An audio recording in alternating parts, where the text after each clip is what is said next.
O Brasil é um país regionalmente muito desigual. Como reorganizar o Pacto Federativo para reduzir as desigualdades regionais? Bom, um projeto nacional de desenvolvimento ele tem que ter premissas e valores a serem perseguidos, porque isso não é só uma decisão tecnocrática. Então, a ideia de projeto nacional, do nosso campo, é de que o país tem que crescer, porém o país tem que descobrir mecanismos de fazer um modelo de crescimento, ou seja, de desenvolvimento inclusivo, ou seja, que trate a sociedade brasileira com aquilo que nós em direito chamamos de equidade. E, evidentemente, se nós queremos que o país tenha equilíbrio, o país tem que ter como primeira grande tarefa do seu crescimento construir mecanismos de distribuição de renda, de maneira a alcançar com mais cuidado, zelo e delicadezas os mais vulneráveis, sejam eles sob o ponto de vista interpessoal, e aí nós vamos encontrar mulheres, por regra, ganham 70% do salário dos homens pelo mesmo nível de atividade econômica. É preciso colocar no projeto um vetor feminista para que o país enfrente esse tipo de desigualdade. Negros, ganham muito menos, são a população mais vulnerável à violência, então tem que ter um olhar de equidade também por este corte interpessoal. E se a gente quiser achar o endereço da pobreza brasileira, ela basicamente hoje tem dois endereços. A periferia das grandes cidades, onde a violência, a miséria, a mortalidade infanto-juvenil são absolutamente trágicas, e o fundão do semiárido do Nordeste, mas nós vamos encontrar também gravíssimos problemas de desequilíbrio regional no desenvolvimento do país, em lugares onde não se suspeita. Por exemplo, Vale do Ribeiro, em São Paulo.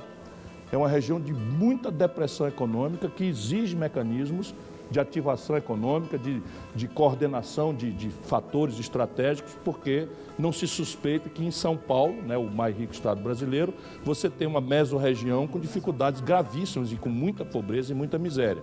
Metade sul do Rio Grande do Sul é o lugar que mais regrediu economicamente ao longo desse colapso econômico brasileiro.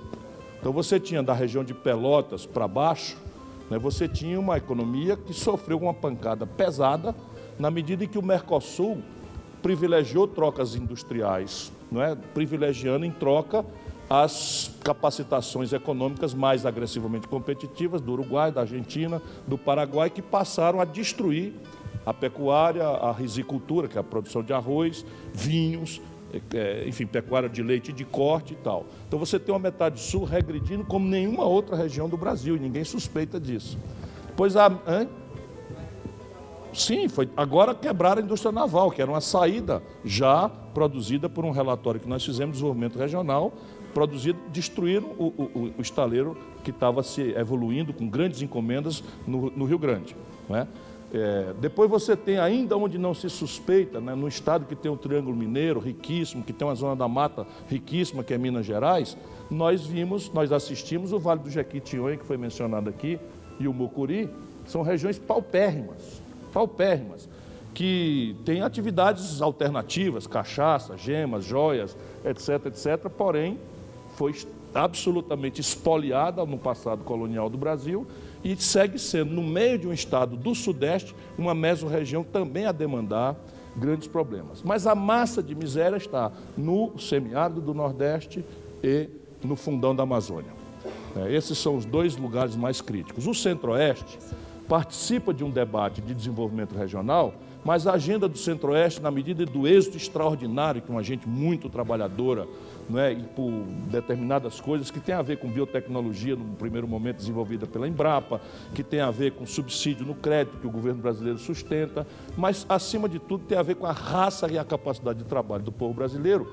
Hoje nós estamos com o Centro-Oeste, cuja demanda está mudando, de políticas de desenvolvimento regional para uma grande demanda por infraestrutura. Não é porque você escoa toda essa produção monstruosa do agronegócio do Centro-Oeste brasileiro por rodovias, e que colapsam na direção ao acesso de Paranaguá, onde vão pagar 4 vezes mais caro para processar um container ou uma tonelada de soja do que o competidor internacional. E eles reclamam com razão um conjunto de vetores de infraestrutura que tem a ver com Ferrovia Norte-Sul e a sua projeção, tem a ver com BR-163, tem a ver com 364, tem a ver com uma série de vetores de infraestrutura.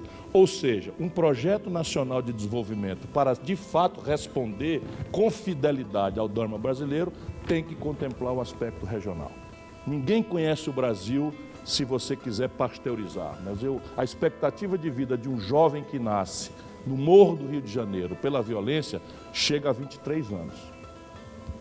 Se ele for negro e pobre, chega a 23 anos de idade. Então você não pode desconsiderar uma realidade absolutamente atípica que está acontecendo. Se você nasce também, né, numa periferia de São Paulo, é tão selvagem a luta para a sobrevivência lá, que você tem que considerar também essa agenda. E isso vai exigir muita fidelidade, muita sintonia, muita participação real da sociedade no molde desse projeto nacional que vai amarrar tudo.